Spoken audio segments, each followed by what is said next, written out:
गोकुल भाई का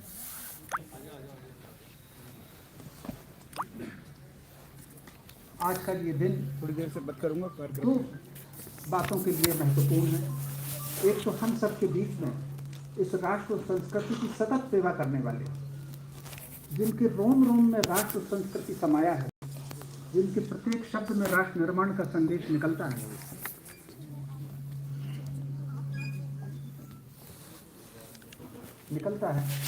ऐसे पुष्पेंद्र कुलश्रेष्ठ जी हमारे बीच उपस्थित हैं।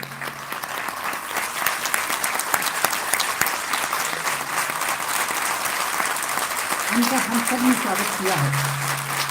निसंदेह आज हम सब के लिए ये गौरव का, अभिमान का और सौभाग्य का दिवस है कि हम उनके वचन सुनने को मिलेंगे। लेकिन आज का दिन एक और बात के लिए बहुत जाना जाता है। आज एक ऐसे व्यक्ति का अमृत महोत्सव है। 75 वर्ष उन्होंने पूरे किए हैं, जिनका जीवन भी इस राष्ट्र संस्कृति के लिए समर्पित रहा है। व्यक्ति दो प्रकार के होते हैं। एक चेहरा होता है जो सबके सामने होता है, उसके शब्द होते हैं जो सबके सामने होते हैं। लेकिन एक व्यक्ति वो होता है जो नींव की ईंट की तरह काम करता है। सोचता है तो राष्ट्र के लिए, बोलता है तो राष्ट्र के लिए। उनका प्रत्येक जीवन सड़क पर चलते हुए, चप्पल के साथ जाते हुए, कभी स्कूटर मिला न मिला, लेकिन कल्पना कर सकते हैं उन्होंने 100 से अधिक कार्यकर्ताओं का निर्माण किया है। ऐसे कार्यकर्ताओं का निर्माण किया है जो राजनीति में शीर्ष पद पर भी पहुंचे हैं। ऐसे लोगों का भी निर्माण किया है। मैं ऐसे व्यक्ति का नाम लेना चाहूँगा। उनका नाम है नरेंद्र भानु खंडेलवाल। उनका आज अमृत महोत्सव 75वां दिन है। मेरा आग्रह पुष्पेंद्र जी का है, अरे गाड़ी में खड़े करना, अपने को चलना है, निकल के जल्दी है। उन्हें साल सिंपल को सम्मानित करें। वहाँ खाली है, परमात्मा से आग्रह करते हैं कि नरेंद्र जाने का रास्ता आगे खाली है। सहस्त्राम तो छोड़ दीजिए, ठीक, वो अनंत काल तक रहें, ताकि इस राष्ट्र को, संस्कृति को, एक सेवक सदैव हमारे बीच में रहे। श्री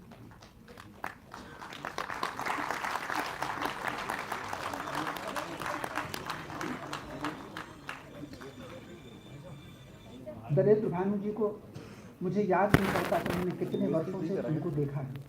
सदैव शांत चित्त से अपना काम करने वाले हैं। एक बार जोरदार तालियों के साथ में फिर से उसका स्वागत करें।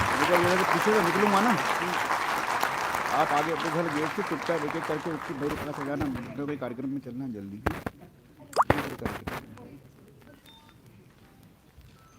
मैं निवेदिता जी से अनुरोध करती हूँ कि वह कार्यक्रम का संचालन कर रहे वरिष्ठ पत्रकार श्री रमेश जी शर्मा को शॉल और श्रीफल देकर उनका अभिवादन करें।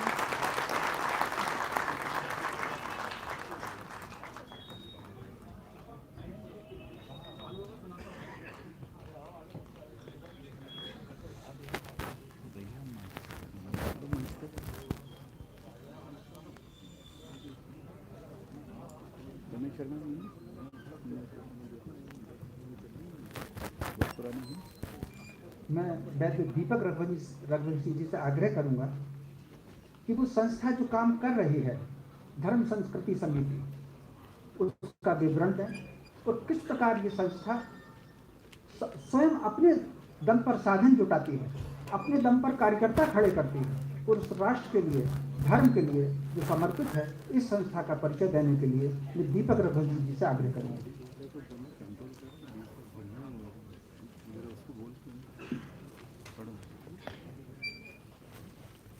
इस कार्यक्रम के मुख्य अतिथि श्रद्धेय संत श्री राम प्रवेश दास जी महाराज, इस कार्यक्रम की अध्यक्षता कर रहे श्रद्धेय संत श्री सांडिल्य जी महाराज, आज की संध्या के प्रखर व्याख्यानकर्ता विद्वान परम आदरणीय श्री पुष्पेंद्र जी कुलश्रेष्ठ,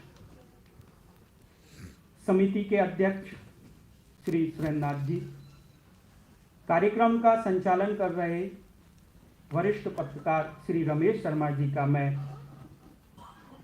हार्दिक अभिनंदन करता हूं। आपकी गरिमामयी उपस्थिति से यह मंच शोभायमान हो रहा है। धर्म की परिभाषा है धारयति इति धर्मम, अर्थात जीवन में जो भी अच्छा है एवं श्रेष्ठ धारण करने के लिए है वह धर्म है। हिंदू धर्म मूलतः मात्र सतह ही रिलीजन न होकर एक संपूर्ण जीवन संहिता है। यही कारण है कि वासुदेव कुटुंबकम एवं उदारता की पूंजी से समाहित हमारा धर्म सनातन काल से आज तक चला आ रहा है। इसी भावना के संकल्प सूत्र को आधार लेकर माननीय श्री नरेंद्र भानु खंडेलवाल जी सन 1976 से कार्यक्रम आयोजन कर रहे हैं। फिर इनके वरिष्ठ मित्र मंडल ने मिलकर धर्म संस्कृति समिति का गठन विधिवत रूप से 2005 में किया। इनके साथ हमेशा सहयोग में वरिष्ठ समाज सेवी वैद्य गोपाल दास मेहता जी, रमेश शर्मा गुट्टू भैया और बहुत सारे लोगों का सहयोग से ये धर्म संस्कृति समिति आगे चलती रही। हिंदुओं में हिंदुत्व की भावना जागृत करने के लिए हिंदू कैलेंडर पर आधारित परंपरा अनुसार त्योहारों को मनाना, उनके कार्यक्रमों को आयोजन करना धर्म संस्कृति समिति के मुख्य कार्यक्रमों में रहे। संस्था का परम सौभाग्य है कि आज वह अलौकिक पल हमें प्राप्त हुआ है जब विश्व पटल पर सनातन संस्कृति की शाश्वतता पर हमें आशीर्वाद एवं मार्गदर्शन देने हेतु सुप्रसिद्ध दार्शनिक, चिंतक एवं विद्वान परम आदरणीय पुष्पेंद्र कुलश्रेष्ठ जी स्वयं हमारे मंच पर उपस्थित हैं। उनकी उपस्थिति मात्र से ये पूरा सभागार रोमांच से हर्ष उल्लासित हो रहा है। ये समिति के लिए अत्यंत गौरव के पल हैं। मैं कुछ दो पंक्तियों के साथ अपनी वाणी को विराम देता हूं। जो होता है होने दो, यह पौरुषहीन कथन है। हम चाहेंगे होगा वही, इन शब्दों में ही जीवन।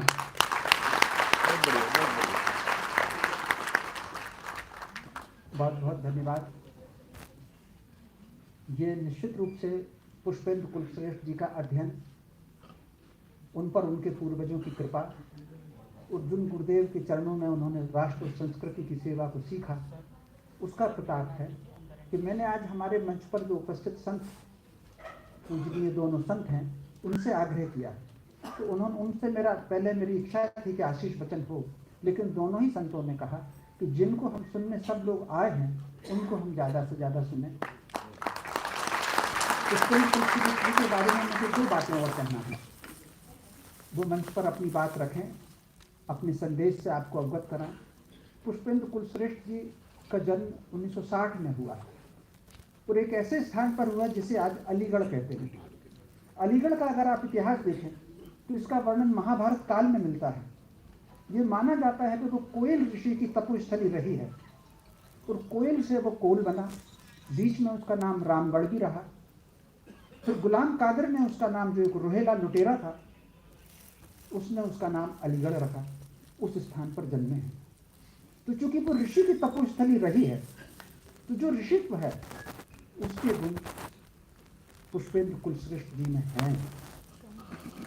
उनका जो बचपन से अगर आप देखें, कई बार व्यक्ति का एक जीवन होता है, एक व्यक्ति होता है कि परिस्थिति की प्रतिक्रिया में उसको स्वीकार करके समझौता कर लेता है। ऐसे हजारों लाखों लोग भारत में हुए हैं जिन्होंने परिस्थितियों को स्वीकार करके धर्मांतरण भी कर दिया है। लेकिन ये जो सप्ताह अब आने वाला है दिसंबर का, एक ऐसा सप्ताह है जिसमें गुरु गोविंद सिंह के पुत्रों ने शहादत दी लेकिन धर्मांतरण नहीं किया। क्रिया की प्रतिक्रिया, तो अलीगढ़ का जो भी सामाजिक वातावरण रहा होगा, उस वातावरण से पुष्पेंद्र कुलश्रेष्ठ जी का जो व्यक्तित्व है वो दिख रहा है। आप अलीगढ़ विश्वविद्यालय के विद्यार्थी रहे हैं, अलीगढ़ के लोकल विद्यालयों में आपने शिक्षा की है। वो जो प्रतिक्रियाएं होती रही, उस प्रतिक्रिया में उनके भीतर एक पूर्वधा पुरुष एक ऋषि पुरुष उसने जन्म लिया। अध्ययनशील वो बचपन से है, और न केवल अध्ययन, जिस तरीके से अगर आपने देखा होगा न्यूटन के बारे में हम जानते हैं कि एक फल गिरा और उसके आधार पर उसने विज्ञान का शोध किया और वो इतिहास में अमर हुआ। ऐसी छोटी छोटी बातों का अध्ययन पुष्पेंद्र कुलश्रेष्ठ जी करते हैं। आप जी न्यूज़ में भी रहे हैं, सहारा में भी रहे हैं, BBC में भी रहे हैं, पाकिस्तान के एक चैनल में भी रहे हैं। ये जो विविधताएं हैं, इन विविधताओं से आपके व्यक्तित्व का जो निर्माण है, तो आज का जो संदर्भ है, उनका जो वक्तव्य है, वो इसलिए भी महत्वपूर्ण होता है कि जैसा कि मैंने आरंभ में कहा, हम स्वाधीनता का अमृत महोत्सव मना रहे हैं। स्वाधीनता में और स्वतंत्रता में एक मामूली अंतर है। स्वतंत्रता यानी हमारा राज्य का संचालन का तरीका हमारा अपना हो, लेकिन क्या हम स्वाधीन हो पाए? हम विचार की दृष्टि से स्वाधीन हो पाए, संस्कारों की दृष्टि से स्वाधीन हो पाए, सामाजिक और व्यक्तिगत जीवन में स्वाधीन हो पाए हैं? इन सब का संदेश पुष्पेंद्र कुलश्रेष्ठ जी के प्रत्येक वक्तव्य में मिलता है।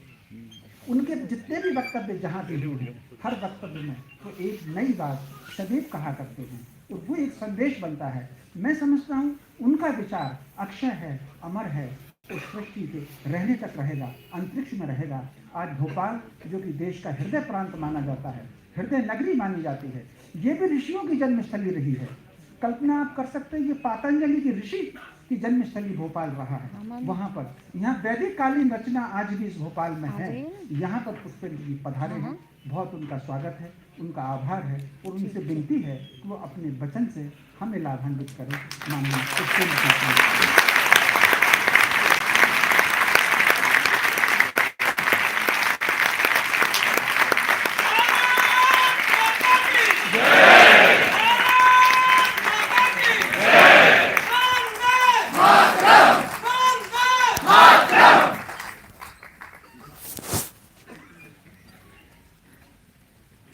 आप सबका बहुत बहुत धन्यवाद।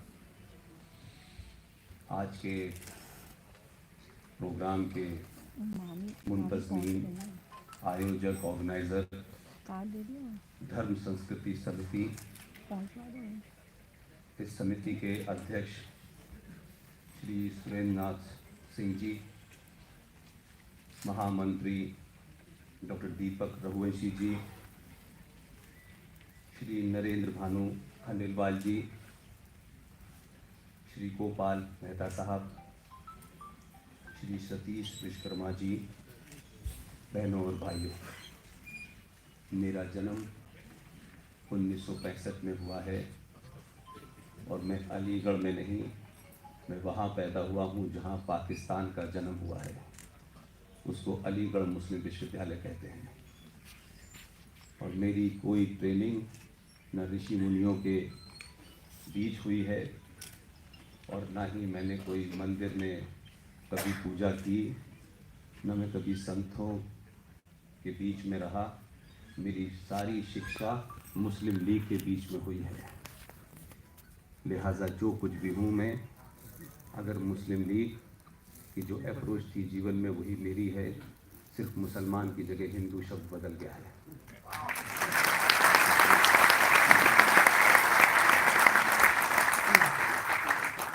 मेरे परिचय में मुझे दार्शनिक तक कहा गया। ये सारे शब्द मुझे बहुत भारी लगते हैं और शायद मैं उनके लिए नहीं हूँ और ना ही ऐसे शब्दों को मुझे कभी लगता है कि मेरे नाम के साथ जुड़े। मैं बहुत साधारण सा आदमी हूँ, एक ही बात कहता हूँ और जो भी मैंने कहा अब तक पिछले 7 साल में, एक ही बात पे जोर दे रहा हूँ कि आप अगर किसी लालच से बाहर निकलेंगे तो आपके अंदर से डर निकल जाएगा। लालच आदमी के अंदर डर पैदा करता है और डर उसके बाद आपको कायरता में बदल जाता है। इसलिए कुछ नहीं करना है, कोई नई फिलॉसफी नहीं देनी है। इतना ही कहना है कि 90 करोड़ सनातनी अपने आप से झूठ न बोलें, अपनों के सामने झूठ न बोलें और झूठ बोलने की आदत को छोड़ दें और झूठ सुनने की आदत को छोड़ दें। ये राष्ट्र, सनातनी राष्ट्र 24 घंटे में हिंदू राष्ट्र हो जाएगा।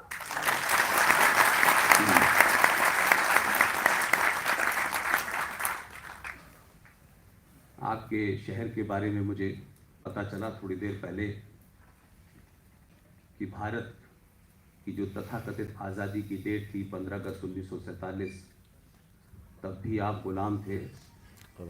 आप 1 जून 1949 को आज़ाद हुए। इस भारत में आपको आज़ाद होने के लिए 2 साल का इंतज़ार करना पड़ा।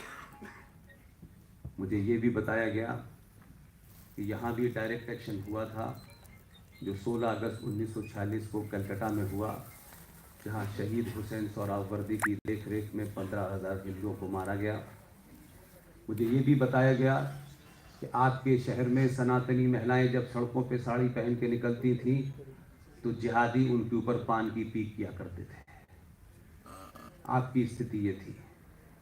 हम कुछ समझते हैं कि बहुत कुछ बदल गया है, सरकारें बदल गई हैं, लेकिन पान की पीक करने वाले अभी तक जिंदा हैं। इसलिए सरकारों के बदलने से राष्ट्र नहीं बदलते हैं, राष्ट्र के बदलने से सरकारें बदलती हैं। इसलिए हमने जिस तत्व को पकड़ा है सनातनी हिंदू ने, वो ये समझता है कि सब कुछ की चाबी सरकार के पास है। इसलिए आम भाषा में भी हम लोग यही बात करते हैं कि मैं देश के लिए जान दे सकता हूं। देश ना आपसे जान मांग रहा है और ना आप देश के लिए जान दे सकते हैं। इसलिए तमाम हमारे बुद्धिजीवियों ने, इस समाज को डायरेक्शन देने वालों ने, मठों में, मंदिरों में जो लोग भी थे, उन्होंने अपनी भूमिका निभाई होगी। मेरा उनसे कोई शिकायत है नहीं, लेकिन मुझे लगता है कि कभी कभी आदमी का स्वार्थ समाज से और राष्ट्र से बड़ा हो जाता है, और उस स्वार्थ में नए नए नैरेटिव, नए नए नारे हमारे यहां गढ़े जाते हैं। वो नारे तत्कालिक तौर पे किसी के लिए अच्छे हो सकते हैं, किसी संगठन के लिए हो सकते हैं, किसी सरकार के लिए हो सकते हैं, लेकिन राष्ट्र के लिए सच हो ऐसा नहीं होता। इसलिए आज तक हमें यह पता नहीं चला कि देश क्या है और राष्ट्र क्या है। इसलिए हम सब लोग देश की बात बहुत करते हैं। देश है क्या आखिर? एक जमीन का टुकड़ा। उस जमीन के टुकड़े को एक छोटी सी सरकार चलाती है, जिसे कुछ लोग चुनते हैं। वो सरकार संविधान से चलती है। उसके कुछ इंस्टीट्यूशंस होते हैं जिसमें न्यायपालिका है, पुलिस है, सेना है। ये किसी न किसी विधान से चलते हैं। उसमें मैं हूं, आप हो, कोई भी काम करेगा उसको उस विधान को मानना पड़ेगा। ये बात अलग है कि उस विधान से उसमें बहुत सारे उसके ऑब्जेक्शन हो सकते हैं, एक राय न हो, लेकिन फिर भी उसी को मानना पड़ता है। लेकिन इन सब से अलग हटके एक होता है राष्ट्र। राष्ट्र की कोई सीमा नहीं होती। राष्ट्र कभी टूटता नहीं है। देश कई बार टूटता है, भारत भी कई बार टूटा है, लेकिन राष्ट्र आज तक नहीं टूटा। और राष्ट्र को चलाने की जिम्मेदारी इस समाज की होती है। राज चलता है मेरे सरोकारों से, मेरी आस्थाओं से, मेरी परंपराओं से। लिहाजा हम सब ने देश की बात बहुत की है। देश गुलाम हो गया, देश आजाद हो गया। देश गुलाम हो गया और आजाद हो गया के बीच में जो भी कुछ हुआ है वो देश तक ही सीमित है। कुछ अंग्रेज चले गए, लेकिन हमने अपने कायरता के चलते, लालच के चलते, डर के चलते, कुछ पाने के लिए आज तक हम सच नहीं बोलना चाहते। इसलिए मैं कहता हूं कि देश तथाकथित तौर पे आजाद हुआ, लेकिन राष्ट्र आज भी गुलाम है। आपको लगता होगा कि मैं कोई बहुत ही अजीब सी बात कह रहा हूं। सत्ता में हिंदुस्तानी बैठे हैं, भारत के मूल के लोग हैं, हमारे अपने ही लोग हैं, लेकिन फिर भी आपको यह क्यों नहीं लगता है कि यह राष्ट्र आपका है, यह देश आपका है? उसकी मूल वजह यह है कि भारत के इतिहास में कहीं यह डेट नहीं मिलती कि 15 अगस्त 1947 को भारत आजाद हुआ है।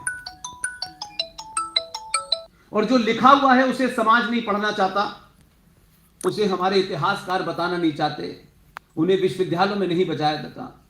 और यहां नहीं, इंग्लैंड की लाइब्रेरी में भी है, उनके अपने संविधान में भी है, और बहुत बड़ा बड़ा लिखा हुआ है, तब भी हम झूठ बोलते हैं, क्योंकि हमें झूठ बोलने की एक बीमारी लग गई है। क्योंकि झूठ बोलने से सब कोई ठीक ठाक रहते हैं, कोई नया विवाद नहीं पैदा होता। जिन राष्ट्रों में नया विवाद पैदा करने की क्षमता नहीं होती, वो आजीवन गुलाम रहते हैं। 15 अगस्त 1947 से पहले ही ये ट्रांसफर ऑफ पावर था। ये ट्रांसफर ऑफ पावर इसलिए था कि 1958 तक सुभाष चंद्र बोस के घर की जासूसी कराई गई। 1966 तक भारत की इंटेलिजेंस ब्यूरो, जो भारत की आंतरिक सुरक्षा देखती है, वो MI6, जो इंग्लैंड की खुफिया एजेंसी थी, उसको रिपोर्ट करती थी ऑफिशियली। आजादी के वक्त पाकिस्तान और भारत के दोनों के सेना के अधिकारी अंग्रेज थे, और बहुत बाद तक लोग यहां से गए हैं। लेकिन हम 15 अगस्त 1947 को, इसलिए कि अंग्रेजों ने जापान पे विजय पाई, उन्होंने कहा बस इस दिन घोषित कर दीजिए, उसी दिन से हम आजाद हो गए। सरकारें बदली, सरकारों में नए चेहरे आए, सरकारों ने अपने हिसाब से काम किया, लेकिन कोई भी सरकार आपके जो आस्थाएं थी, आपकी जो परंपराएं थी, आपकी जो निष्ठाएं थी, उससे बहुत दूर नजर आती थी। इसके मूल में हम नहीं गए। 70 सालों में कई सारे मंथन हमारे यहां हुए कि इसका कारण क्या है। इसलिए हमारे देश में ज्यादातर लोगों ने सरकार के बदलाव पे बहुत जोर दिया। ये सरकार आ गई है, अब इसके खिलाफ लड़ना है, ये सेकुलर है, ये वामपंथी है, ये समाजवादी है, ये मिलीजुली है। लेकिन बहुत कम लोगों ने राष्ट्र को जागृत करने की कोशिश की, सच बताने की कोशिश की। इसलिए मैं, चाहे मेजर जनरल जीडी बख्शी साहब हो, कर्नल RS सिंह साहब हो, सुशील पंडित हो, अंकुर शर्मा हो, ललित अंबरदार हो, ये तमाम सारे लोग न किसी पार्टी के हैं, न किसी विचारधारा के हैं, न किसी हिंदू संगठन के हैं।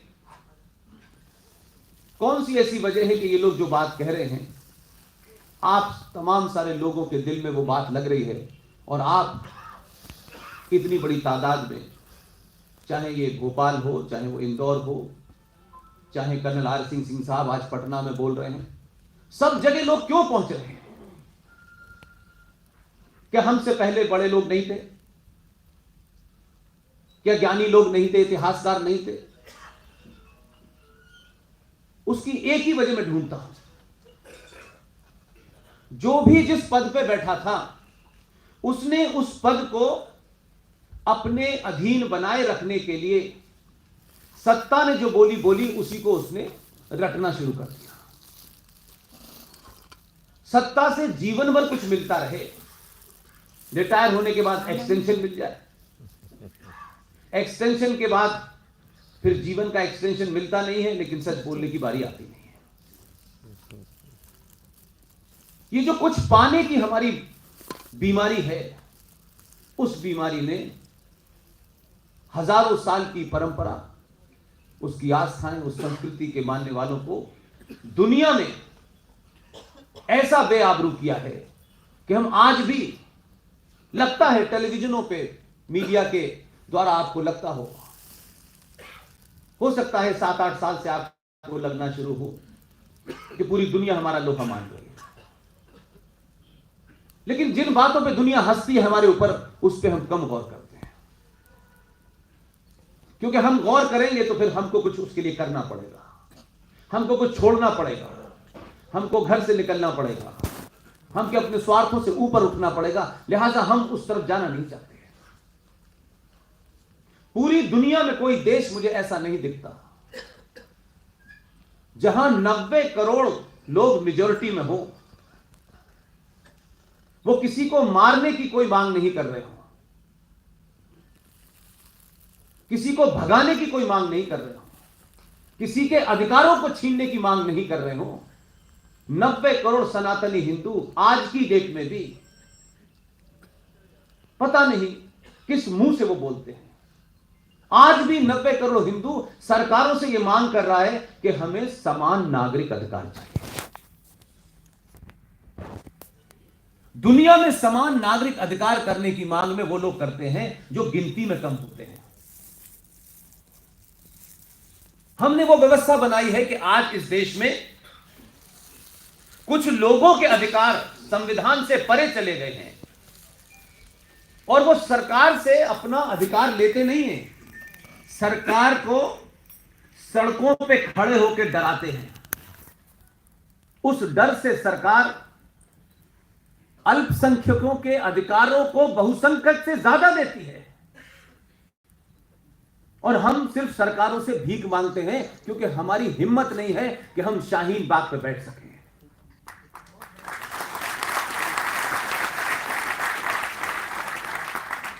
हमारा स्वार्थ हमारी तनख्वाह बढ़ जाए, जीएसटी में कुछ छूट मिल जाए, इनकम टैक्स की स्लैब में मिल जाए, पेट्रोल में कुछ पैसे कम हो जाए, इससे यह समाज ऊपर उठा ही नहीं आज तक। अंग्रेजों की तो बात छोड़ दीजिए, मुगलों की बात छोड़ दीजिए थोड़ी देर के लिए। आज के वर्तमान भारत में पूरे देश में सिर्फ हिंदू ही सबसे ज्यादा बिकाऊ लगता है। कोई 2 रुपए किलो चावल और 1 महीने की बिजली का बिल माफ करके दिल्ली में सरकार बना देता है।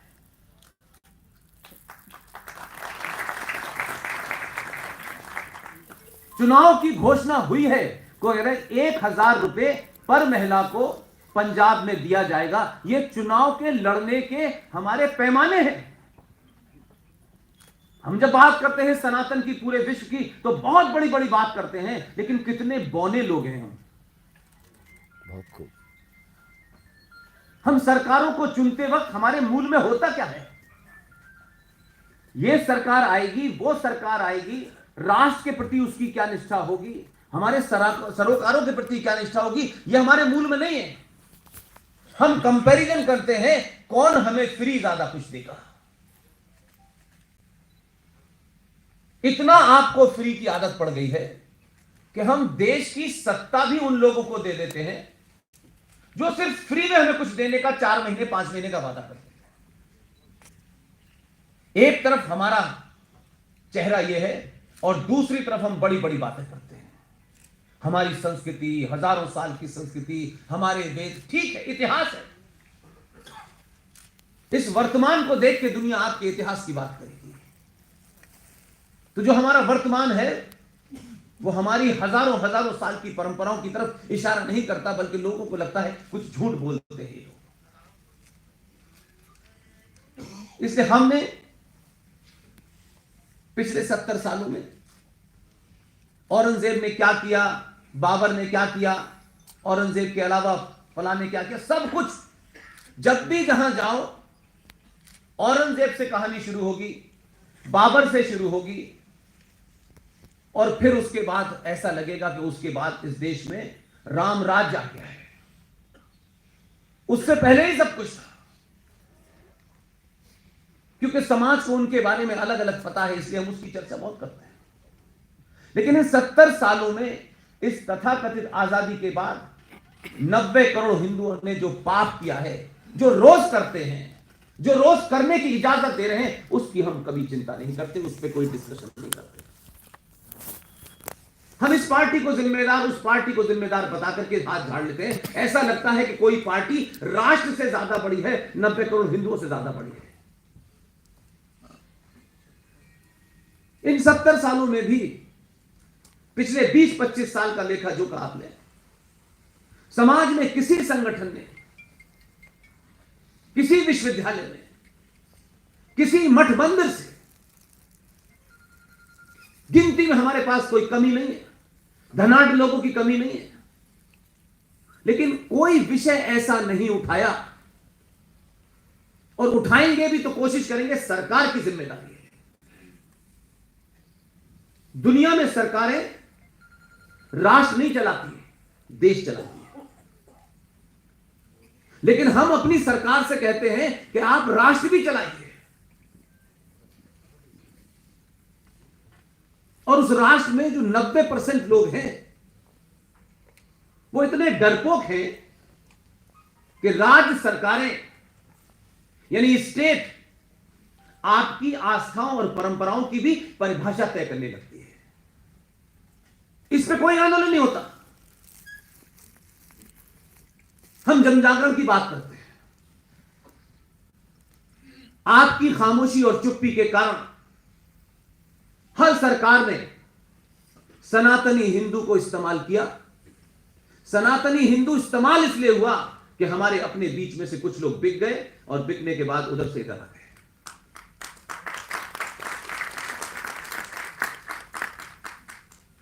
इन 70 सालों में हमने पिछले 20-25 साल में जो जघन्य अपराध किए, चाहे पार्लियामेंट में हुए या पार्लियामेंट के बाहर हुए, हमने मान लिया कि जो सत्ता में बैठे हैं बस वही हमारा सब कुछ भाग्य विधाता है। इसलिए हम कोई भी ऐसी बात न करें जिससे उस भाग्य विधाता को थोड़ी नाराजगी हो जाए। सरकार बनती है, बना दी आपने 5 साल पहले भी थी और आज भी थी। लेकिन आज आपको लगता है कि सरकार थोड़ा हमारे नजदीक है तो आप 900 साल का बदला 5 साल में लेना चाहते हैं। मैंने सुना है कि आपके शहर में एक एमएलए है, उसे उर्दू और फ्रेंच भाषा ज्यादा आती है। उसे फ्रांस में क्या कानून बना है इसकी बड़ी चिंता है।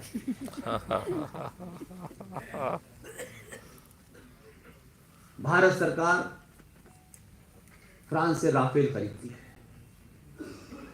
राफेल के पैसे देने पड़ते हैं, लेकिन फ्रांस ने इस्लामिक जिहादियों के खिलाफ जो कानून बना है वो फ्री में मिल रहा है, लेकिन सरकार नहीं खरीद रही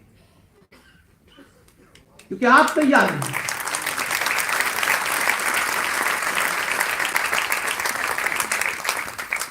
वेल सेड। पिछले 20-25 सालों में जो 2-3 मुद्दे ऐसे हैं जिसमें हमारे लोग भी शामिल हैं, उनकी चुप्पी शामिल है, और हिंदू संगठनों का तो कहना ही क्या। हर गली में एक संगठन मिलेगा, हर गली में मिलेगा, और इतनी चीजों की बचाने की कोशिश हो रही है लेकिन कुछ बच नहीं रहा। छोटे चरित्र के बड़े लोग, या तो हम खोखले हैं या संगठन बना के सिर्फ दुकान चला रहे हैं, और हम वो बात नहीं कहना चाहते जिससे सत्ता नाराज हो जाए। Well said. आपको अपनों को भी नाराज करना पड़ेगा अगर सच मानो में आप राष्ट्र के प्रति गंभीर हैं। भारत माता की जय कहने से भारत माता मजबूत हो रही होती तो भाई साहब 90 करोड़ लोगों की आवाज अमेरिका चली जाती है। वाह।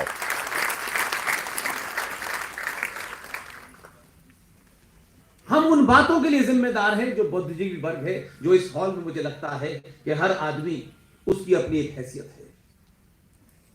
ये वो लोग नहीं है जो नेताजी की रैली के अंदर बस में भर के लाए गए। आपको कुछ कुछ चीजें पता है, कुछ कुछ चीजें नहीं पता है। कुछ चीजें इतनी दूर तक आपसे छुपाई गई है कि आप सोच ही नहीं सकते। आपके तस्वुर में, इमेजिनेशन में, कल्पना में यह है नहीं कि ऐसा भी हो सकता है। इसलिए सड़क पे क्या हो रहा है, एक्सप्रेस वे पे क्या हो रहा है, आप रोज कहते तो हैं, फेसबुक पे कुछ डाल देते हैं, लेकिन आपको उसकी यथास्थिति पता ही नहीं है। आपको अपने शत्रु के बोध का ही नहीं है कि हमारा शत्रु है कौन, हमें उससे लड़ना कैसे है। लड़ने के लिए सरकार नहीं है, सरकार का काम नहीं है। 1923 में अंग्रेजों ने एक कानून बनाया, वक्फ प्रॉपर्टी एक्ट। 1923 में बनाया, 1956 में फूल वाले चाचा ने उसमें अमेंडमेंट कर दिया। फूल वाले चाचा, वेल सेड। फूल वाले चाचा। 1985 में जिन लोगों ने 1984 में दिल्ली की सड़कों पर 3,500 सनातनी परिवार के बड़े बेटे, जिन्हें हम सरदारों के नाम से जानते हैं, जिनका एक तरफा कत्लेआम हुआ, उसके बदले में 1985 में राजीव गांधी ने वक्फ प्रॉपर्टी कानून के अंदर एक जघन्य अपराध करके बड़ा अमेंडमेंट कर दिया। हम सब सो रहे हैं। आपका दुश्मन जानता है कितनी कीमत लेनी है, कब लेनी है, और लेने के बाद खामोश हो जाना है। इसलिए हमारे यहां गैर जरूरी बहसें, बेमतलब के मुद्दों के ऊपर बड़ी हमारे यहां चर्चा होती है। जिन मुद्दों से हमारा अस्तित्व खतरे में है, उसके बारे में बात करना भी नहीं चाहते, सुनना भी नहीं चाहते। और कभी कभी कोई बता भी दे तो लोग कहते हैं अरे देखिए साहब ये झूठ बोल रहा है। यानी इतना झूठ अंदर तक चला गया है कि अगर कोई बता भी रहा है तो उसे वेरीफाई करें, उसे चेक करें, रीचेक करें, ये नहीं। लेकिन उनको लगता है कि अगर ये सच मान लिया तो घर जा पाऊंगा कि नहीं जा पाऊंगा। उन लोगों ने 1985 में कीमत मांगी।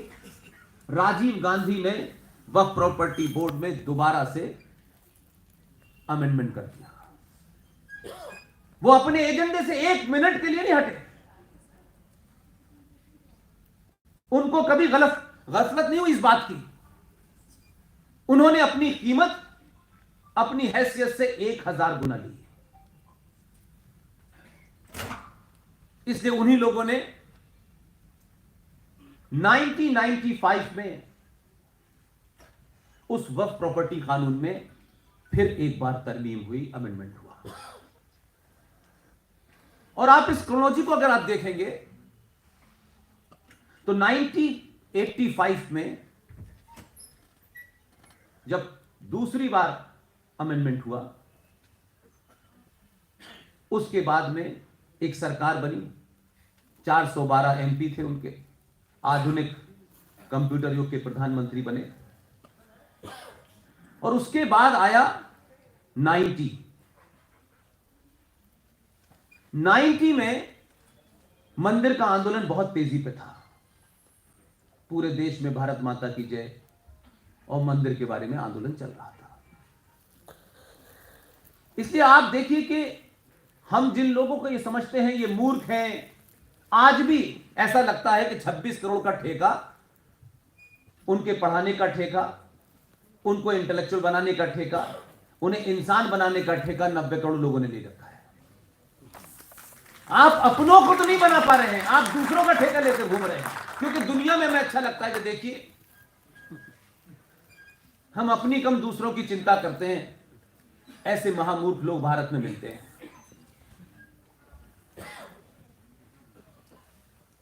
नाइन्टी के अंदर पीक पे था आपका मंदिर आंदोलन, और 91 आते आते मूवमेंट बहुत ऊपर चला गया। उस वक्त पीवी नरसिम्हा राव की सरकार थी, उनके ऊपर दबाव था कि इस आंदोलन को कैसे रोका जाए। पीवी नरसिम्हा राव साहब ने हिंदूवादी लोगों से एक मौखिक समझौता कर लिया और कहा कि आप शोर मचाइएगा क्योंकि आपको अपने वोट बैंक का भी ध्यान रखना है। अयोध्या को एक कानून बनाने से पहले उसे उस कानून से बाहर कर दिया और एक कानून बना भारत के अंदर, प्लेसेस ऑफ वर्शिप एक्ट 1991। इस एक्ट के बारे में 1991 से लेकर 2021 आ गई है। कोई पूछना ही नहीं चाहता, कोई जानना ही नहीं चाहता कि ये क्या हो गया है। वो बन गया और फिर आ गया 92 में आपने बाबर के ढांचे को गिरा दिया।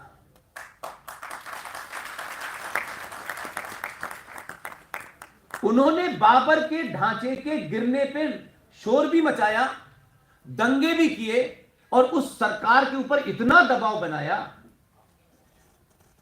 कि इसकी कीमत, वो ये जानते थे कि इन खंडरों की कीमत भी हम अरबों खरबों में ले सकते हैं। उन्होंने उस कीमत पर यह नहीं कहा कि हमारे 2 मुसलमान भाइयों को नौकरी दे दीजिए, किसी को एमपी बना दीजिए। इतना छोटा सौदा कभी नहीं करते वो लोग। हम करते हैं इतना छोटा सौदा। 1992 के बाद उस वक्त की सरकार ने कोशिश की कि किसी तरीके से इनकी भावनाएं जो बड़ी जल्दी ठेस पहुंच जाती है उन्हें। एक आदमी जो आजाद भारत में उस समय जब डॉक्टर राजेंद्र प्रसाद जैसा ज्ञानी, उस समय जो राष्ट्रपति थे, ऐसे लोग, डॉक्टर राधाकृष्णन जैसे लोग, उनको भारत के पहले प्रधानमंत्री ने शिक्षा मंत्री नहीं बनाया। 1888 में मक्का में पैदा हुआ एक आदमी 1902 में भारत आता है, बंगाल में रहता है, स्कूल नहीं गया, कॉलेज नहीं गया, विश्वविद्यालय नहीं गया, लेकिन वो भारत का 1947 से 1958 पहला देश का शिक्षा मंत्री रहता है, जिसका नाम है मौलाना अबुल कलाम आजाद। इस पे कभी सवाल नहीं खड़ा किया हमने,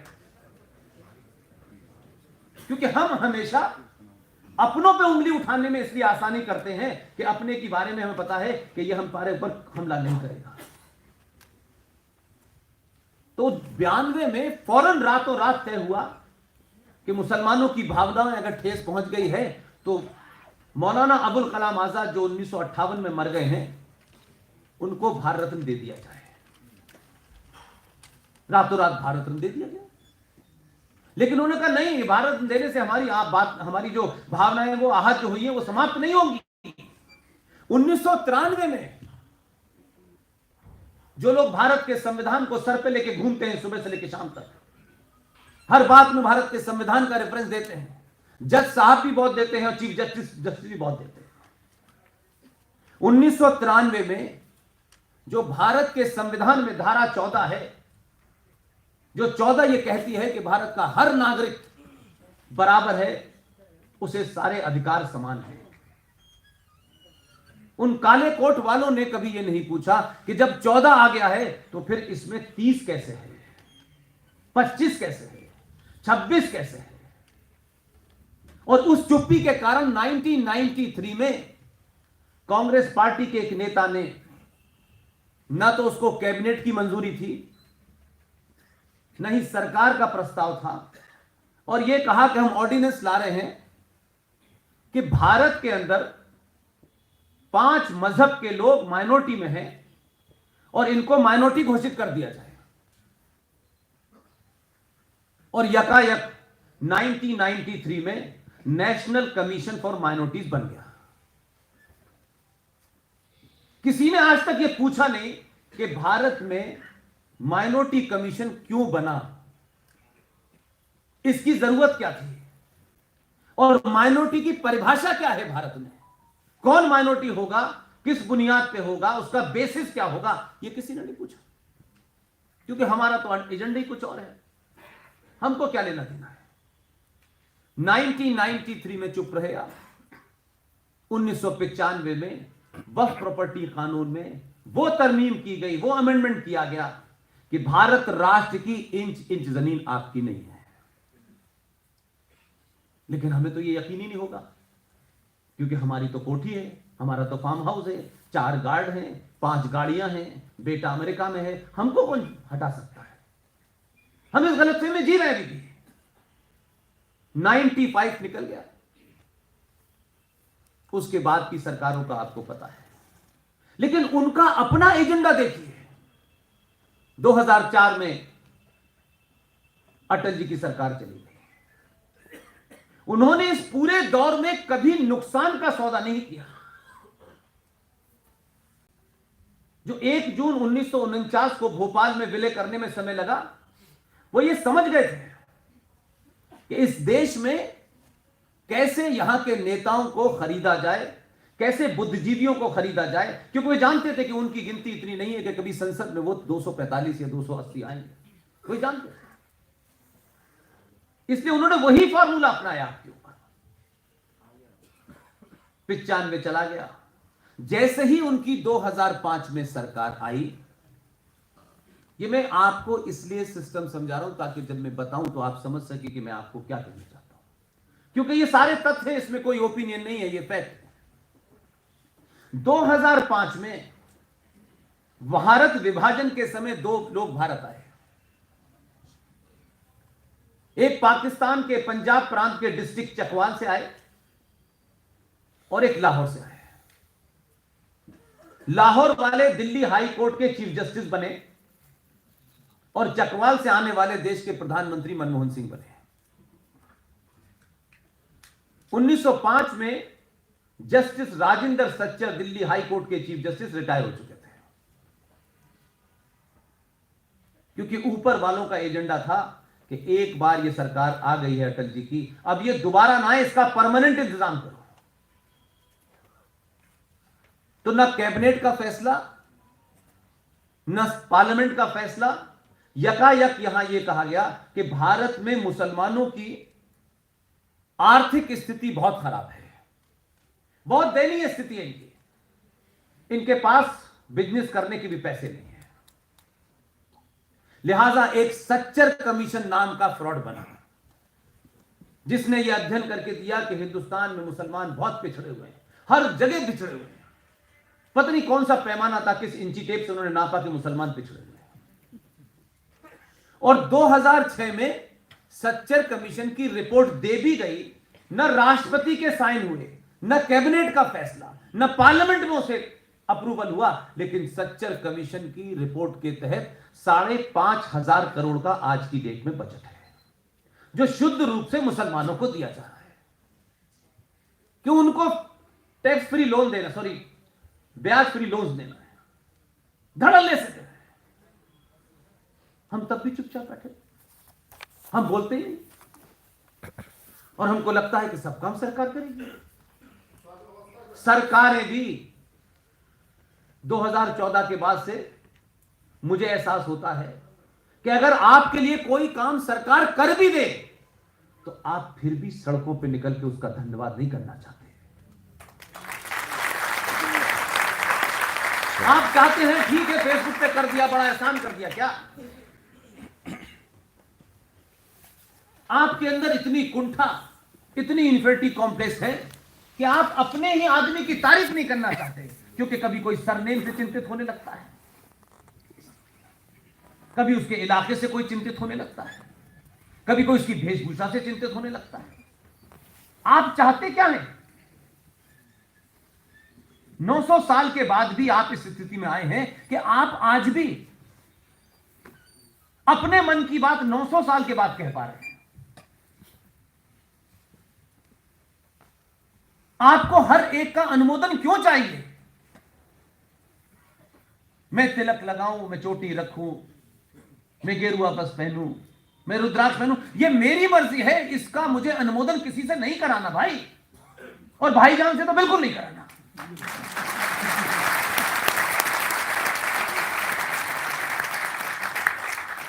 हम भाईजान के लिए जान देते देते अब हमारी जान बच गई, नहीं बच रही।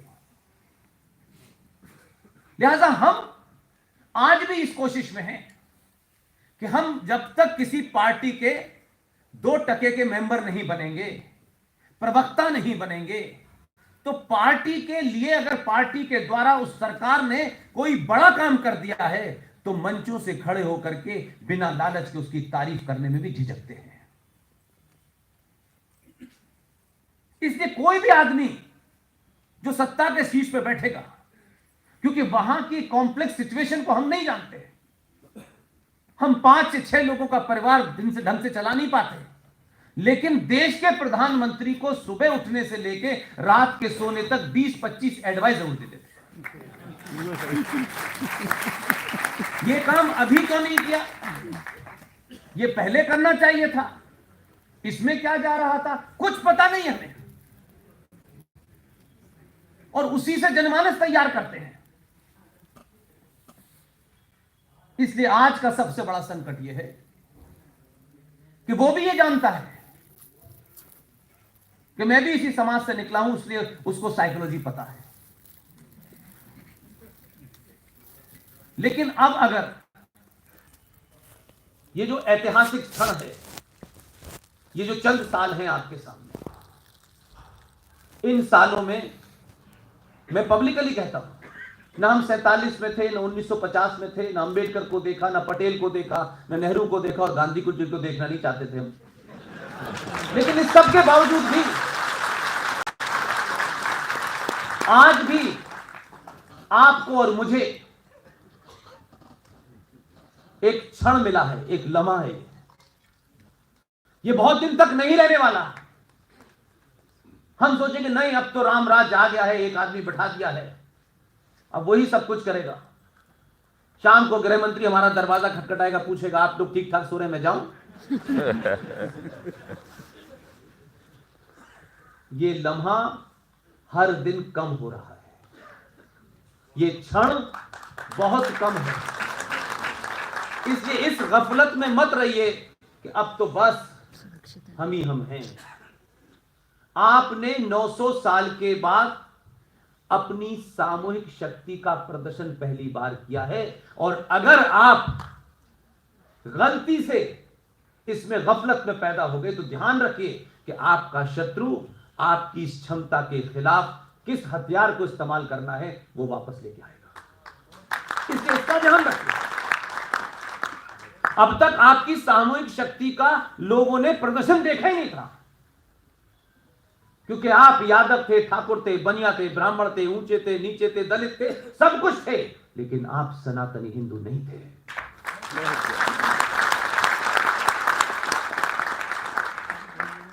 ये दुनिया ताज्जुब करती है,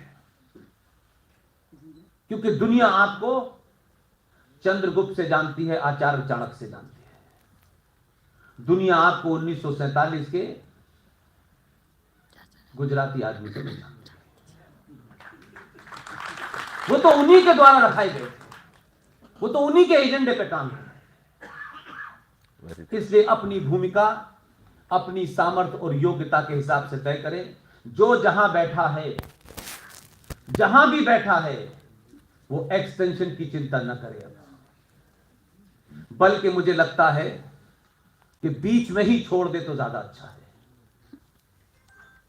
इसलिए बहुत सारे लोग, खासतौर से आपके युवा, आज जिन चुनौतियों को, कुछ लोग ये समझते हैं कि अगर हम खड़गपुर आईआईटी के टॉपर भी हैं, उनको यह समझ में आ रहा है कि खड़गपुर आईआईटी टॉपर की मार्कशीट उसको जॉब दिला सकती है, राष्ट्र नहीं बचा सकती। इसलिए आप ही के बीच में से लोग बिना आपके बीच आए, बिना ढंडोरा पीटे, क्योंकि उन्होंने भारत माता की जय का नारा चौराहे चौराहे नहीं लगाते। जे साईं दीपक खड़गपुर आईआईटी का टॉपर, बेहतरीन कैरियर हो सकता है, किसी संगठन से दूर दूर तो कोई संबंध नहीं, वो किसी नौकरी की लाइन में लग ही नहीं सकता था, जहां खड़ा होता वहां से नौकरी शुरू हो जाती। उसने अपना कैरियर छोड़ दिया और दिल्ली के अंदर सुप्रीम कोर्ट में ये जो हमारे साधु संत हैं, करोड़ों की गिनती में हैं, इनके मठ हैं, सब कुछ है। अगर एक दिन का यही फैसला ले लेते, 14 के बाद ही ले लेते कि पूरे देश में जितने करोड़ों की तादाद में संत हैं, वो कोई किस मत का है, किस पंथ का है, एक दिन छोड़ देते और कहते कि हम दिल्ली के अंदर 5 करोड़ की तादाद में बैठेंगे, हम सन्यासी हैं, हमें भूख भी कम लगती है, तो सरकार आपके सामने नतमस्तक हो जाती है। तो जो काम जय साईं दीपक को करना पड़ रहा है, वो इनके करने से हो जाता है। जय साईं दीपक भारत की सुप्रीम कोर्ट में जो मंदिरों के ऊपर चढ़ावा आता है, जो मैं और आप लोग अपनी आस्था के प्रति समर्पित होने के बाद उस भगवान के मंदिर में हम जो भी कुछ चढ़ाते हैं, उसका 80% सरकार ले रही है और कई सालों से ले रही है। लेकिन यह विषय हमारे विचार का नहीं था। टैक्स भी लेगी, जीएसटी भी लेगी और हमारी आस्थाओं के केंद्र पर चढ़ने वाले उस दान को भी ले लेगी। क्या यह इशू नहीं था? क्या उन मंदिरों में जहां करोड़ों करोड़ रुपया चढ़ता है, क्या उन मंदिरों के अंदर अगर यह हो जाता कि इस पैसे का इस्तेमाल पूरे देश में गुरुकुल खोलने के लिए किया जाएगा, तो आप कहीं जाते? नहीं जाते। तो आप अपने बच्चे को सेंट जेवियर नहीं भेजते, सेंट फिडेलिस नहीं भेजते। ये गली गली सरस्वती कॉन्वेंट स्कूल बन रहे हैं, वहां नहीं भेजते। और हमको ये नहीं पता कि सेंट जेवियर है कौन। गोवा घूमने जाएंगे, हमने घूमने का मतलब समझ लिया है कि जो काम अपने मोहल्ले में नहीं कर सकते वो वहां करेंगे, वहां कोई देखेगा नहीं, क्योंकि वहां पहले से ऐसी में मिल जाएंगे, पता ही नहीं चलेगा हम कौन है। उसी गोवा के अंदर 1 महीने तक वो मक्कार, वो कातिल सेंट जेवियर की डेड बॉडी को सार्वजनिक तौर पे बाहर रखा जाता है। अभी होके आए हैं गोवा से, वो बाहर रखी हुई है डेड बॉडी। उस सेंट जेवियर के दौर में गोवा के अंदर कभी भी कोई गया, पता नहीं आप में से कोई गया कि नहीं गया? आप जाएं समुद्र की लहरों में खेलें, कोई अच्छी बुरी बात नहीं है। वहां पर आप देखेंगे एक बहुत बड़ा पोल लगा हुआ है। मैं जीवन में पहली बार एक भाषण देने के लिए अभी 15-20 दिन पहले गया था, इसलिए मेरे साथी हैं बीएचयू से एलएलएम करके आए हैं, युवा हैं, अभी शादी भी नहीं हुई बेचारे की। ओम नरेश यादव उनका नाम है, वो यहीं बैठे होंगे आपके बीच में। उनका कहना है कि जहां आप जाते हैं वहां एक नई चीज ढूंढ लेते हैं, मुझे घूमने का मौका नहीं देते हैं। मैंने कहा मैं घूमने के लिए नहीं निकला हूं, तुम घूमना चाहते हो घूमो, मेरे मन में कहीं घूमने का कोई विचार ही नहीं है। वहां एक बड़ा खंबा बना हुआ है, उस खंबे का नाम है हथकतलू, लिखा हुआ है। कोई जाके पूछे कि ये खंबा क्या है और इस पे ये हथकतलू क्यों लिखा हुआ है। सारा इतिहास वर्णन है, कल की घटना है। वहां ब्राह्मण जो कन्वर्ट नहीं होते थे, ये सेंट जेवियर था, जो कन्वर्ट नहीं होते थे उनके दोनों हाथ पोल पे बांध के फरसे से काट दिए जाते थे। वहीं पर एक कुआं बना हुआ है और आप वहां खड़े होंगे तो आपको 10 मिनट तक आप सोचेंगे तो आपको लगेगा कि पता नहीं कितने सारे हाथ कटे पड़े। एक कुआं बना हुआ है वहां, जो ब्राह्मण अपर कास्ट की महिलाएं होती थी उनका रेप इसीलिए किया जाता था ताकि आने वाली संतान सेंट जेवियर के साथ पैदा हो। वो अपनी आन बान बचाने के लिए उस कुएं में कूदती थी, वो कुआं भर जाता था, फिर लाशें निकाल दी जाती थी, फिर कूदती थी, फिर लाशें निकाल दी जाती थी। लेकिन हम गोवा जाते हैं तो मैंने कहा ना कि आपके पूरे डिस्कोर्स में, हमारे पूरे डिस्कोर्स में सिर्फ तफरी। पार्लियामेंट के अंदर भी कुछ लोग तफरी करने गए हैं। कोई भी आदमी किसी जगह सीरियस तरीके से काम ही नहीं करना चाहता। उसकी सारी भूमिका इस पे है कि इस साल 5 साल जीत लिए हैं तो अगले साल में कैसे बनूंगा, फिर अगले साल कैसे बनूंगा। लेकिन इस 15 साल में वो निजी तौर पे भी कहे कि मेरा कंट्रीब्यूशन क्या है। कुछ कंट्रीब्यूशन नहीं है सिवाय इसके कि जब गए थे तो साइकिल है, लौट के आए तो मर्सिडीज है, इसके अलावा कुछ नहीं। Well said. बात को लिहाजा आज की डेट में ये जो मैंने इतनी बड़ी आपको क्रोनोलॉजी बताई, उसके पीछे मेरी सिर्फ एक ही मकसद था। क्या कभी हमने सोचा यार कि प्लेसेस ऑफ वर्शिप एक्ट है क्या? ये क्यों बनाया गया? हमारे लोग क्यों चुप रहे? और मैं इस बात में पूरी तरह से यकीन रखता हूं, मैं नहीं मानता कि कहते कि जो लोग वहां पार्लियामेंट में होंगे हो सकता है उनकी गिनती कम रही होगी, 91 में भी कम थी, कोई बुरी बात नहीं, लेकिन फिर भी मैं मानता हूं कि अगर आप किसी समस्या का हल नहीं कर सकते तो चौराहे पे जगह जगह पुलियाओं पे खड़े होकर चिल्लाने से हल भले ही ना हो, लेकिन करोड़ों लोगों को पता चल जाएगा कि समस्या क्या है। हम ये नहीं कर रहे।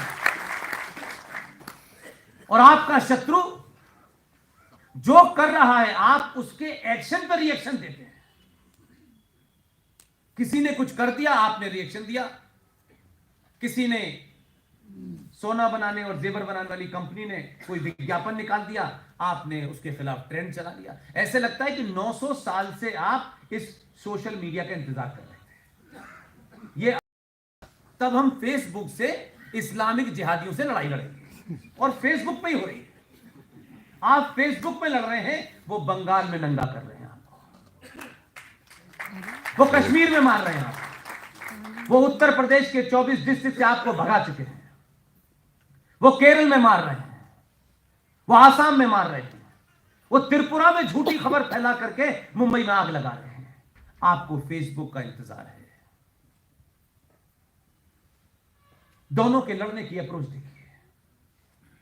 प्लेसेस ऑफ वर्शिप एक्ट क्या है, यह भी आज के लोगों को नहीं पता, और मैं कहता हूं किसी को नहीं भी पता हो, इसलिए मैं बार बार कोई आरोप नहीं लगा रहा, न मेरी हैसियत।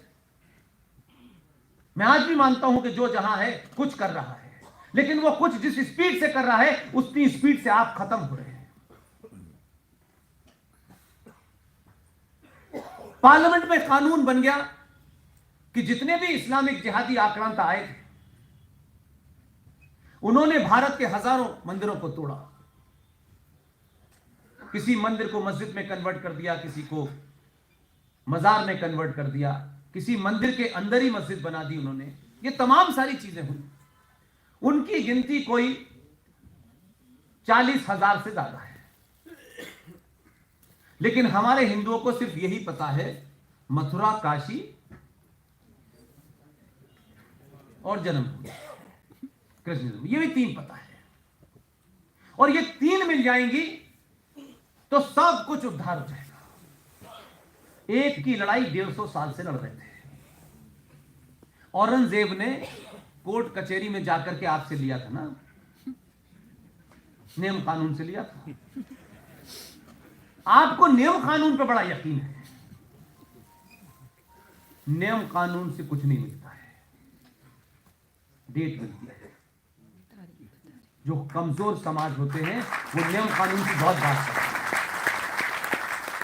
इसलिए अपने पुरुषार्थ का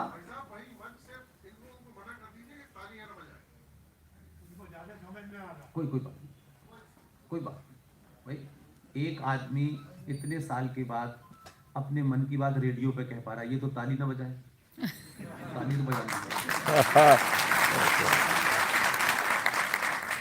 प्लेसेस ऑफ वर्शिप एक्ट के तहत यह कहा गया कि ये जितने भी 40,000 मंदिर हैं, इन मंदिरों की 15 अगस्त 1947 को जो स्थिति थी, जो स्टेटस को था, वो एज इट इज रहेगा, और भारत की सुप्रीम कोर्ट में इनके खिलाफ कोई पिटीशन एक्सेप्टेबल नहीं होगी।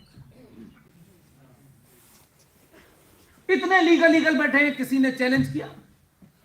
जज साहब को नाली की गंदगी पे सुमोटो ले लेते हैं। जलीकट्टू पे जज साहब बहुत चिंतित हैं, दही हांडी की लंबाई पे बड़े चिंतित हैं, महाकाल पे पानी कितना होगा इस पे चिंतित हैं, लेकिन इस पे चिंतित नहीं है। उस एक्ट के तहत भारत में जितने भी मंदिर हैं उस पे आपका क्लेम नहीं है, क्लेम समाप्त। और इन्हीं लीगल के बीच में से किसी ने आपको रास्ता भी नहीं बताया कि इसके बीच में से रास्ता भी निकल सकता है। एक रास्ता यह है कि दिल्ली की केंद्र सरकार उस कानून को निरस्त कर दे। अब जैसे मैं ये कहता हूं, हर आदमी को लगता है अरे कितना आसान रास्ता है, क्यों नहीं करती है? 303 दिए तो हैं। ऐसे लगता है हर आदमी ने 1 वोट नहीं दिया, 303 वोट दिए, इसलिए फौरन करना चाहिए। और वो कर्जे में है हमारे, कि इतने वोट लेके भी नहीं कर रहा। हम बिना जाने उसकी पेचीदगियों को जानते नहीं हैं और हमको लगता है अब यार 303 हो गया, अब क्यों नहीं करता, बस संविधान क्यों नहीं बदलता। अपने घर की मेज कुर्सी अपनी मर्जी से तो रख नहीं पाते, उससे कह रहे संविधान बदल। तो 3 बार परमिशन लेनी होती श्रीमती। लेकिन आपके पास रास्ते हैं तो कम से कम समाज के बीच में उन रास्तों को, वो लीगल ही हैं, उसको बता तो दे कम से कम। मैंने सुना है वकीलों के बड़े बड़े संगठन हैं, अलग अलग जमातें हैं, बड़ी चर्चा उसमें राष्ट्रवाद की होती है। उनको किसने रोका है? और अगर हम कुछ नहीं कर सकते, अगर हमारे पास कोई रास्ता है तो उसे सार्वजनिक क्यों नहीं बताते? क्योंकि सार्वजनिक बताने से कुछ मिलता नहीं है, अकेले में ज्ञान देने से राज्यसभा की सीट पक्की हो जाती है। आज भी उस कानून का तोड़ है। प्लेसेस ऑफ वर्शिप एक्ट 1991 का तोड़ है। लेकिन आपने जिस आदमी को चुना है 2014 में, उस आदमी को अपने दिल पे हाथ रख के बताइए, क्या आपने एक महान आदर्शवादी संत को चुना था क्या? एक महान आदमी आत्मा को चुन रहे हैं जो आदर्शों पे चलेगा और आदर्श से भारत राष्ट्र को चलाएगा और राम राज आ जाएगा। नहीं, आपने पहली बार भारतीय राजनीति के जितने भी खिलाड़ी हैं उनमें आपको सबसे बेहतरीन खिलाड़ी को लगा यही है और यही हमारा काम कर सकता है, इसलिए चुनाया हमने। इसलिए आप बार बार बीच बीच में उससे आदर्शवाद की चिंता ना करा करें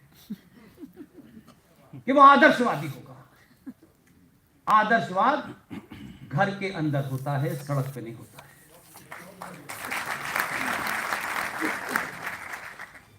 इसलिए उस आदर्शवादी जिसे वो बताता तो है दुनिया को, सबका साथ सबका विकास। लोग कहते कितना आदर्श वाक्य है। जितनी जोर से बोलता है उसमें एक वर्ग के पैर कपकपाने लगते हैं। आप पता नहीं क्या करने वाला है। इसलिए नेता चुनते वक्त नेता में यह ध्यान रखें कि वो देश के जितने बड़े बड़े गुंडे अंदर बाहर हैं, जितने जिहादी हैं, उनको उसी भाषा में जवाब दे सके, उसको चुनिए, आदर्शवादी को मत चुनिए। ये तो पूरा कालखंड है। ये कालखंड अभी चलेगा 15-20 साल तक। एक दिन में सब कुछ हो गया और एक दिन में ऐसा हो गया, ये नहीं हो सकता।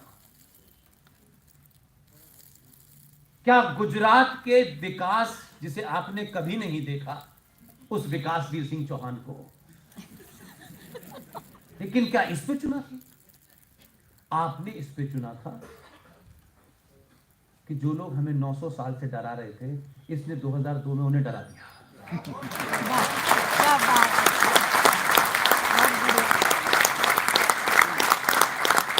अब इसमें कहेंगे साहब देखिए हम तो महान लोग हैं, तो पिट रहे हैं आप 100-900 साल से महान हैं। कोई पूछने वाला तक नहीं है आपको। आपकी अंतरराष्ट्रीय स्थिति क्या थी? आप अपने देश में कैसे माने जाते थे, अपने पड़ोसियों से के बीच में कैसे रहते थे? लेकिन ये जो झूठा आदर्शवाद है हमारे अंदर, हमें अच्छा दिखना है, हमें सबको खुश करके रखना है। अगर हमारे तिलक से, हमारी चुटिया से, हमारी धोती से किसी को बुरा लगता है, वो भी पहनना छोड़ दिया। वो तो अच्छा है कि उन्होंने बुरा मानना छोड़ दिया, नहीं हम नंगे घूम रहे होते। इसलिए एक बात को थोड़ी देर के लिए समझें, जो मैं अभी कल परसों वहां भी था, मैं आपके प्रयागराज में, मैंने वहां भी ये बात उठाई। प्लेसेस ऑफ वर्शिप एक्ट में एक क्लॉज है और भारत का संविधान उसकी इजाजत देता है। इसलिए यहां अगर कोई वकालत के प्रोफेशन से कोई साहब हो और समझदार हो, दोनों चीजें अलग हैं।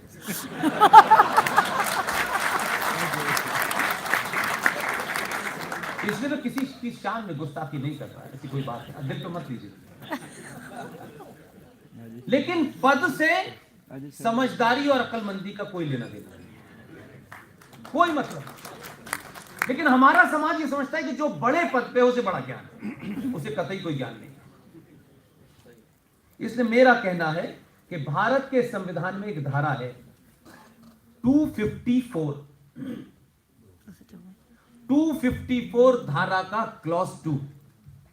यह धारा आपको एक रास्ता देती है प्लेसेस ऑफ वर्शिप एक्ट में कि अगर दिल्ली की केंद्र सरकार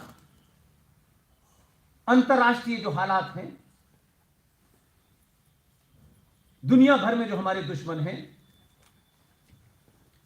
यह शायद मौका ना हो कि संसद में एक ही दिन में उसको वो हटा दे। वो लीगल अधिकारी वो हटा सकते हैं, उसमें कोई दिक्कत नहीं। लेकिन मैं उनकी दिक्कतें इसलिए जानता हूं कि मैंने अंतर्राष्ट्रीय मीडिया में काम किया। बाहर की दुनिया आपके बारे में क्या सोचती है, यह दैनिक जागरण और अमर उजाला नहीं बता पाते हैं। वो इलेक्शन के दौर में पैकेज बेचते हैं। एक ही कॉन्स्टिट्यूंसी में एक पेज पे एक आदमी जीत रहा होता है और उसी कॉन्स्टिट्यूंसी का दूसरा आदमी पेज नंबर 8 पे जीत रहा होता है। इसलिए 254 क्लॉज 2 ब्रैकेट में यह धारा भारत के संविधान की इस बात की इजाजत देती है प्लेसेस ऑफ वर्शिप एक्ट में कि कोई भी राज्य, वो मध्य प्रदेश हो, क्योंकि आपने तीन ईमानदारी की और एक बेईमानी की सरकार।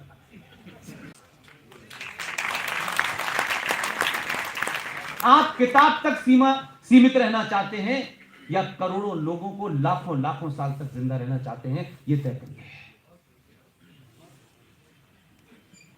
धार की बहुत बात होती है, धार नहीं सॉल्व करूंगा।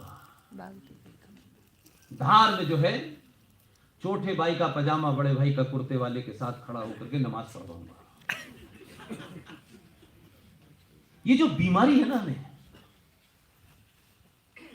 कि हमें हर एक आदमी का भरोसा जीतना है। कभी आपने ये कोशिश की कि हमारा कोई भरोसा जीतेगा कि नहीं जीतेगा? हम इतने दीनहीन क्यों कि हमारा कोई भरोसा जीतने नहीं चाहता है। चलो, आलू के भाव बिक रहे हैं, अपने अंदर वो पुरुषार्थ पैदा कीजिए, अपनी सामूहिक शक्ति को जानिए, अपने एजेंडों को बदलिए, अपने सरोकारों को समझिए, अपने महापुरुषों को याद कीजिए। जिस दिन भी भारत का 90 करोड़ सनातनी समाज अपनी सामूहिक शक्ति को समझ गया, मैं मानता हूं डेमोन्स्ट्रेशन किया। और आपसे मैं ये नहीं कहता कि रोज सड़कें आप रोक लें, कम से कम 5 साल में एक दिन आप ब्राह्मण हैं, ठाकुर हैं, बनिया हैं, जो भी कुछ हैं, अपने घर के चौखट के अंदर तक हैं। जब 5 साल में बाहर निकलें तो एक दिन सिर्फ सनातनी हो के बटन दबाएं।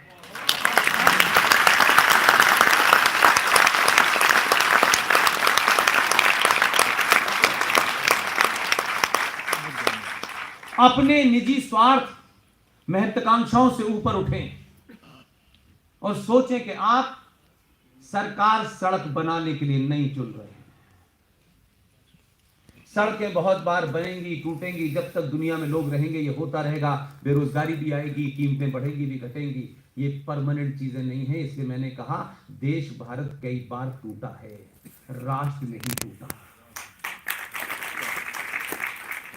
पाकिस्तान ऑक्युपाइड कश्मीर आप नहीं गए होंगे, मैं चला गया। मां शारदा जो पीठ है हमारी, कुछ लोग व्हाट्सएप देखते देखते पुष्पेन पाकिस्तान ऑक्युपाइड कश्मीर कब लिया जाना है, मैंने कहा कल जाऊंगा बाजार से ले आता हूं। कुछ पता नहीं है, ये भी नहीं पता एग्जैक्ट कहां है, लेकिन लेने की इतनी जल्दी है, पूछो मत। पाकिस्तान ऑक्युपाइड कश्मीर में मां शारदा का मंदिर है जो खंडित है, लेकिन आपकी ताकत देखिए, उस मंदिर में हर रोज दिया जलता है, हर रोज जलता है। कोई है जो आके जला जाता है। हमारी एक शक्तिपीठ है, हिंगला माता। वो पाकिस्तान के बलूचिस्तान के अंदर है। आप नहीं गए, मुझे ऊपर वाले ने 12 साल की नौकरी में सब दिखाया। हिंगला माता की स्थिति बहुत अच्छी नहीं हो